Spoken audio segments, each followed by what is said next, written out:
بسم اللہ الرحمن الرحیم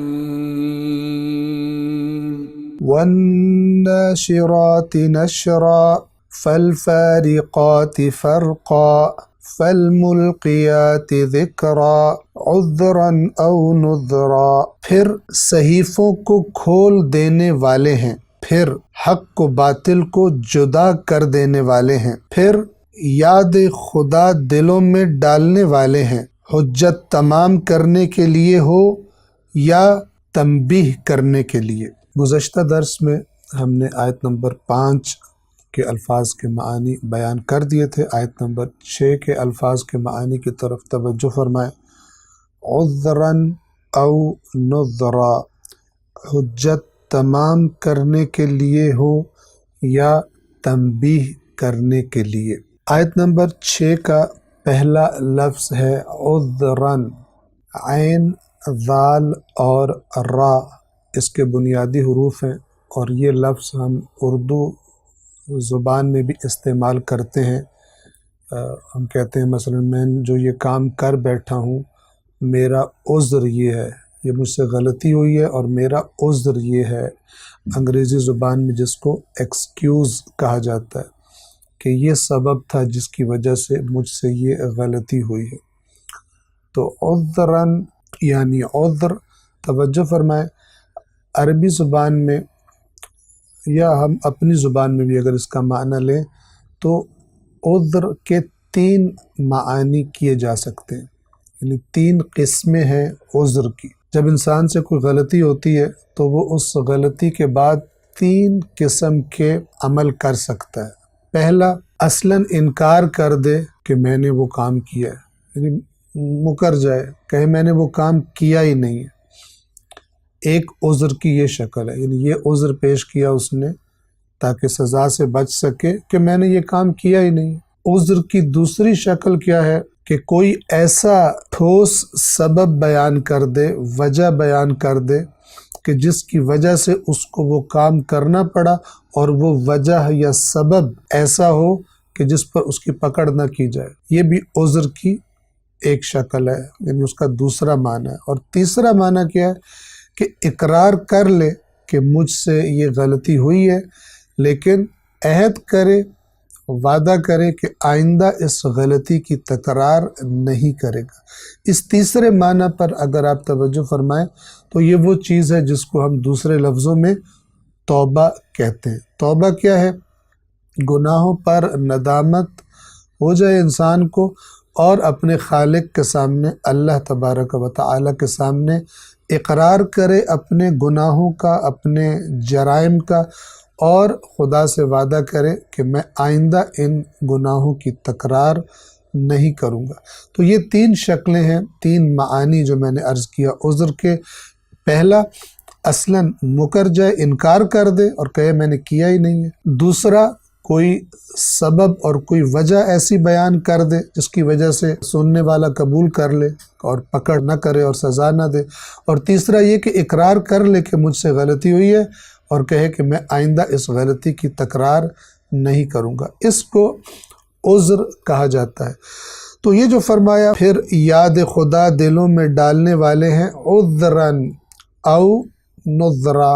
پہلے ہم او نذراً کے معنی بیان کر لیں، پھر اس آیت کی کہ عذر سے مراد کیا ہے اور نذر سے مراد کیا ہے وضاحت آپ کی خدمت میں عرض کریں گے۔ عذراً کے بعد اگلا حرف ہے او۔ حرف او عربی زبان میں اس کا جو معنی ہوتا ہے، اردو میں ہم اس کے لیے یا کا لفظ استعمال کرتے ہیں۔ مثال کے طور ہم کہتے ہیں یہ یا وہ، یہ بات یا وہ بات۔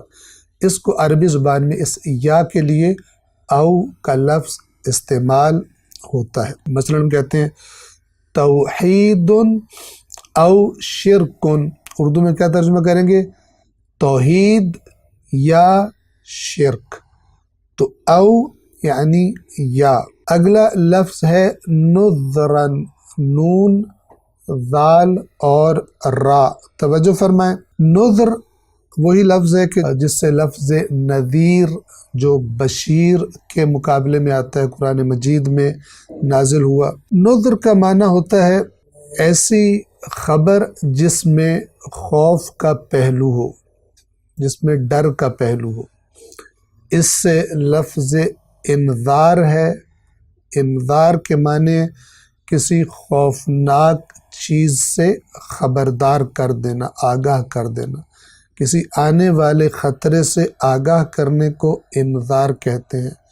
اللہ کے نبیوں کو نذیر کہا گیا، رسول اللہ کو فرمایا گیا انا ارسلناک بالحق بشیرا ونذیرا، ہم نے آپ کو حق دے کر بھیجا ہے، خوشخبری دینے والا بنا کر اور خبردار کرنے والا، تنبیہ کرنے والا، ڈرانے والا، خوف دلانے والا بنا کر بھیجا ہے۔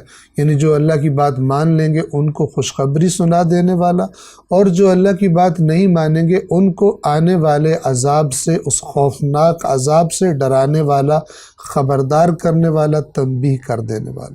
فالملقیات ذکرا، توجہ فرمائیں، وہ فرشتے آتے ہیں اور یاد خدا دلوں میں ڈال دیتے ہیں، یعنی خدا کا پیغام پہنچا دیتے ہیں، اور وہ پیغام لوگوں کے کانوں کے ذریعے سے، مثلا انبیاء کے ذریعے سے لوگوں کے دلوں تک پہنچ جاتا ہے، انبیاء سے سن کر دلوں تک پہنچتا ہے، اور دلوں تک پہنچنے کے بعد اس کی دو شکلیں ہوتی ہیں، عذرا او نذرا، یا تو یہ عذر بن جاتا ہے اور جن کے لیے عذر نہ بنے ان کے لیے نذر بن جاتا ہے۔ کیا مطلب؟ توجہ فرمائیں، اللہ کا پیغام سن کر جو اپنی غلط حرکتوں سے باز آ جائے، سابقہ جو غلط راستہ تھا اس کو چھوڑ دے، تو گویا یہ یاد دہانی، یہ پیغام کا پہنچنا، یہ اللہ کی یاد اس کے لیے عذر بن جاتی ہے۔ جیسے میں نے عذر کے معنی بیان کرتے ہوئے آپ کی خدمت میں عرض کیا کہ عذر کا ایک معنی کیا ہے کہ اپنے گناہ کا اقرار کر لینا اور اللہ کی بارگاہ میں